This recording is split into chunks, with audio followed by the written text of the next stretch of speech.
wika mo'y aming susundin,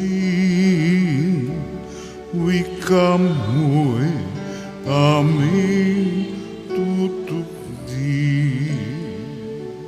Pag-ibig sa sanlibutan ng Diyos ay gayon na lamang kanyang anak ibinigay upang mabuhay kailanman ang nananalig na tunay.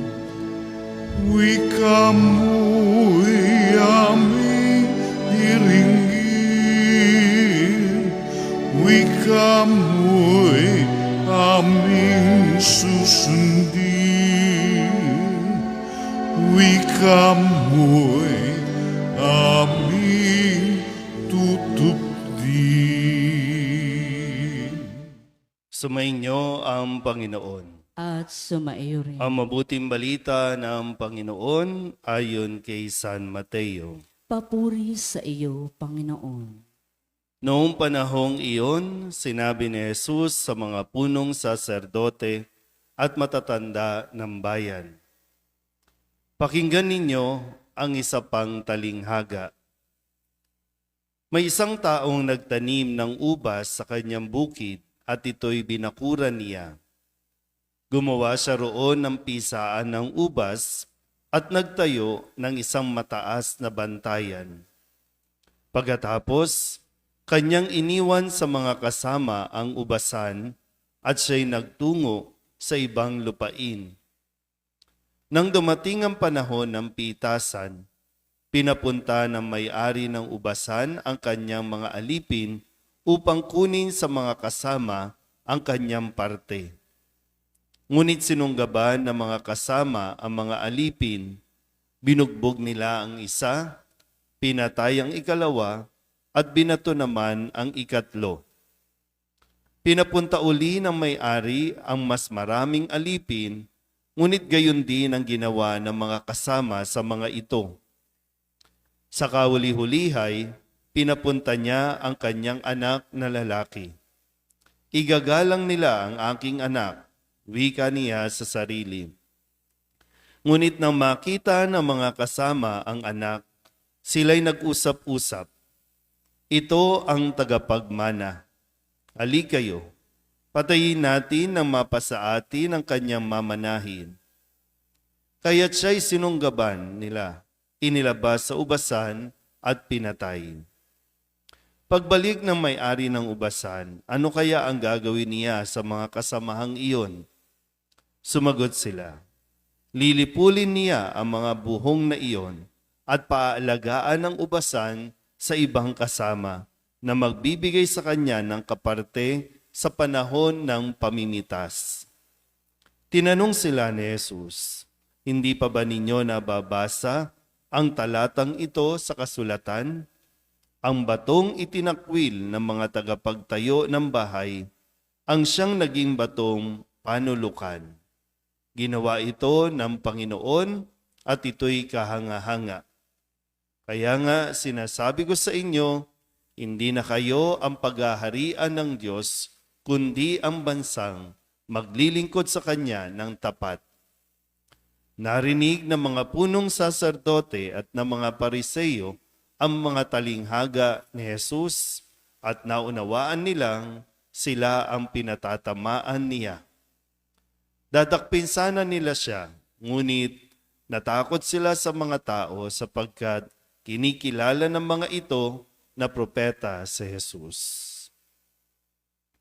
Ang mabuting balita ng Panginoon. Pinupuri ka namin, Panginoong Hesukristo. Magsiupo na po ang lahat. Isang mapagpalang umaga po sa inyong lahat.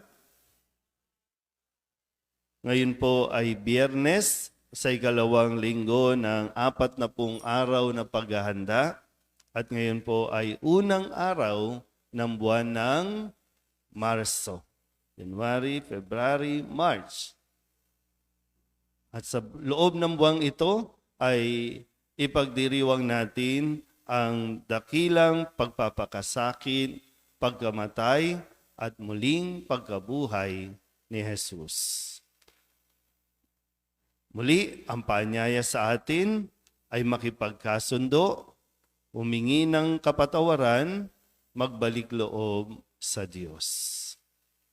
Lahat ng kung anong meron tayo, yan ay dahil sa kabutihan ng Diyos. Lahat ng biyaya. At walang sino man sa atin ang pwedeng magsabi na wala siyang tinanggap mula sa Diyos. Sa talinghaga na narinig natin na ibinigay ni Kristo tungkol dito sa may-ari ng ubasan na kanyang inayos, binakuran, bago umalis, ipinagkatiwala sa kanyang mga alipin o mga pinagkatiwalaan. Hindi kanila. Yun nga lang, nagkaroon ng problema dahil sa talinghaga, yung pamamahala o pagtitiwala na ibinigay sa kanila ay inabuso at inari nila na kanila ang lahat ng bagay na meron sila. Kung tutuusin po, sabi nga dito, pinabalik niya ang kanyang mga alipin sa kahuli-hulihan yung anak para humingi lang ng kaparte. Hindi naman kukunin lahat. Hindi babawiin lahat. Kundi yung kaparte, para nang sa ganun ay para bang mas ma-feel pa nila na talagang kung gaano sila minahal nung may-ari ng ubasan. At ito yung tumutukoy sa ating Panginoon. Ngayon, ano ba nangyayari sa atin? Kung titinan natin ito sa Ebanghelyo at unang pagbasa natin, kapag pumasok sa puso ng tao ang kasakiman o mas naiintindihan pa natin yung salita kasing kaswapangan. Doon tayo nagkakasira-sira. Sabihin nyo nga sa katabi ninyo, huwag kang swapang. Pangit man na salita, pero dyan talaga tayo eh. Nagiging swapang tayo kapag inaari natin yung mga bagay na hindi naman sa atin, pero kinukuha natin. Hindi lang basta kinukuha ay inaagaw natin, inaagawan natin. At yan yung isang, di ba, pag sa isang pamilya, sa magkakapatid, kapag ang isang miyembro ng pamilya ay feeling natin, di ba, feeling natin ay inaagawan tayo. Feeling lang naman natin ay nawawalan tayo dahil sa kanya, doon tayo nagsisimulang magselos, mainggit. Tapos, mananahimik, kikimkimin ang inggit at selos na ito. Hanggang sa tumanda na tayo, hindi tayo nagpapansinan. Dahil lang yan doon, yung maganda po yung kwento sa unang pagbasa, kwento ng magkakapatid. At ito yung sumisimbolo sa 12 lipi ng Israel na nagkahiwa-hiwalay din, nag-aaway-away din. So, nangyayari sa loob ng pamilya, nangyayari sa buong bansa. Kanya-kanyang bansa, di ba? Ang buong mundo, kung tutuusin, bakit naghihiwa-hiwalay? Bakit ayaw magtulungan? Kasi may ibang bansa, aagawin ang kayamanan o ang yaman ng isang bansa para sila yung mas tumanyag. Sa ating bansa, gusto pang paghiwa-hiwalayin ang Luzon, Visayas at Mindanao kasi gusto natin magsulok, gusto natin tayo lang. Sa simbahan, hindi rin nakakalagpas. Mga miyembro ng mga organisasyon, mga naglilingkod, pag pinamamayani yung inggit, yung pride, akin ito, kami ito, nauna kami dito, dito na kami tumanda. Diba? Kwento natin to. Kaya nga, nasa loob tayo ng panahon ng Kwaresma, para pag nilayan natin, anong nangyayari sa atin? Sabihin nyo nga ulit sa katabi ninyo, alisin mo ang inggit. Alisin natin yun. Ikaw lang naman yan. Tayo lang naman kasi yan. No? Kung hindi mo aalisin ang inggit sa puso mo, hindi mo makukuhang maging masaya at lalong-lalo na hindi mo hahayaan at hindi ka papayag maging masaya ang ibang tao.